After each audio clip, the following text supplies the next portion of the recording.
Bonjour à tous, il est 13 h, bienvenue sur Grand Lille TV. L'information se poursuit tous les quarts d'heure en direct. Voici donc l'essentiel de l'information de ce mardi 19 juin.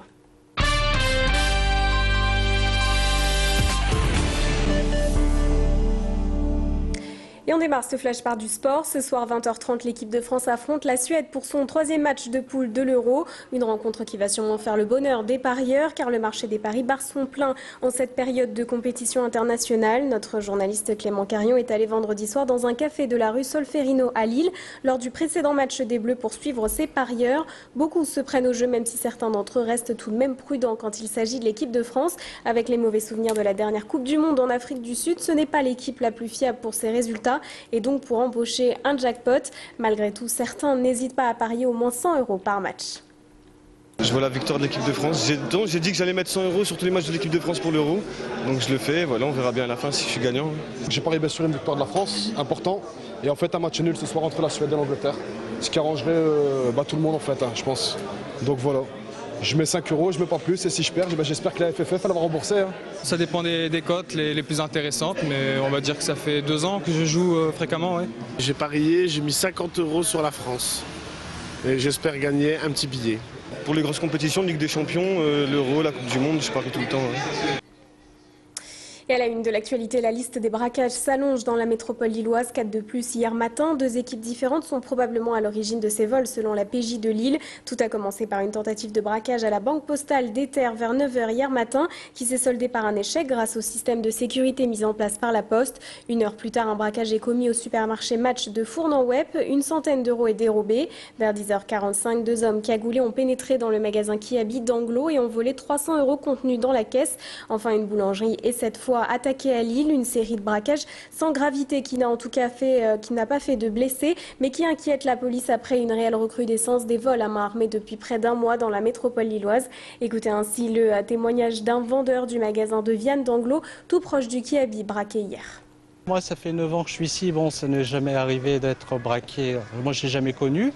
Mais on se sent... bon, c'est vrai qu'on a toujours la peur, on a toujours la boule au ventre. Parce que, bon, on se demande un jour, ça peut aussi bien nous arriver. Parce que c'est des cibles, le vêtement prêt-à-porter, c'est touché. La preuve, gardée à côté, ont été touchés.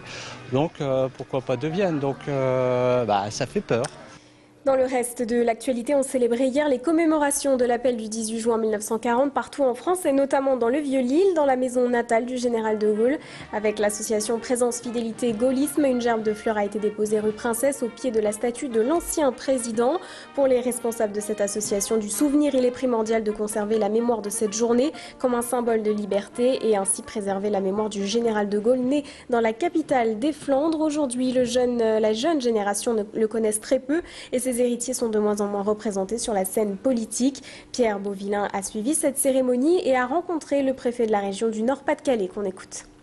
Personnellement, je suis originaire d'une région à l'Alsace qui a subi beaucoup de malheurs dans ces périodes-là. Mon père a lui-même rejoint l'armée française en Afrique du Nord. Donc ce sont des périodes dans lesquelles mon père m'a toujours entretenu et a toujours entretenu ce souvenir. Pour moi, c'est un événement particulièrement fort.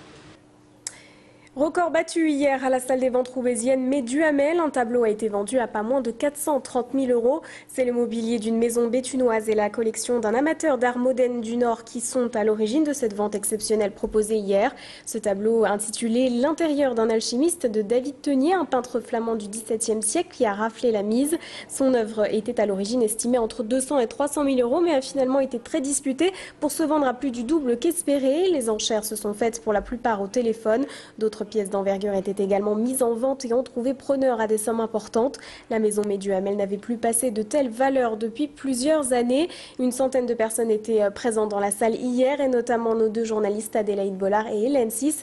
Explication donc avec le commissaire-priseur Thierry May. Il s'agit d'un tableau de David Tenier le Jeune qui représente un intérieur d'alchimiste.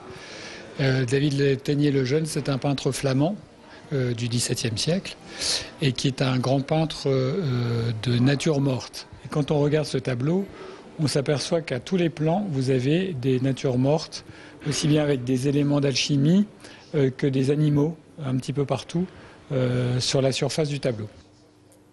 On termine avec une page musique. Le groupe Trio de passage à Lille hier. Les membres se sont rendus dans la capitale des Flandres pour annoncer leur prochaine tournée et leur album intitulé Ladi l'a fait qui sortira fin août. Le groupe sera d'ailleurs en résidence au Zénith de Lille et entamera sa tournée le 17 octobre prochain. Ce nouvel album promet des surprises et s'annonce avec un peu plus de sonorité disco ou électro par rapport aux anciens. Toujours dans un esprit d'étonnement des fans, le single Greenwashing est diffusé en ce moment sur les radios. Il dénonce l'utilisation de l'écologie comme argument de vente, l'environnement ayant toujours été pour Trio un thème majeur à défendre. Pierre Beauvillain les a rencontrés, apparemment très heureux de démarrer leur tournée par Lille. Sur cet album, on retrouve ce qui fait l'identité de Trio, c'est le côté 3 voix, 3 guitares, les harmonies vocales, et puis un côté très simple. Et à la fois, il y a des morceaux, on n'a pas hésité à aller beaucoup plus dans l'électrique, c'est-à-dire électrifié, on retrouve de la basse, on retrouve bien sûr le reggae acoustique du début, mais il y a des morceaux qui vont flirter peut-être un peu plus avec la disco, bon c'est une évocation, mais et même peut-être avec l'électro sur 1 ou 2 titres. Après, je pense que nous, ce qu'on aime quand on fait un album comme ça, c'est à la fois se retrouver dans ce qu'on est réellement depuis longtemps, puis à la fois s'étonner, partir ailleurs. C'est la fin de ce flash. Merci à vous de l'avoir suivi. On se retrouve dans quelques secondes pour vos prévisions météo et retour de l'information en direct à 13h15. À tout de suite.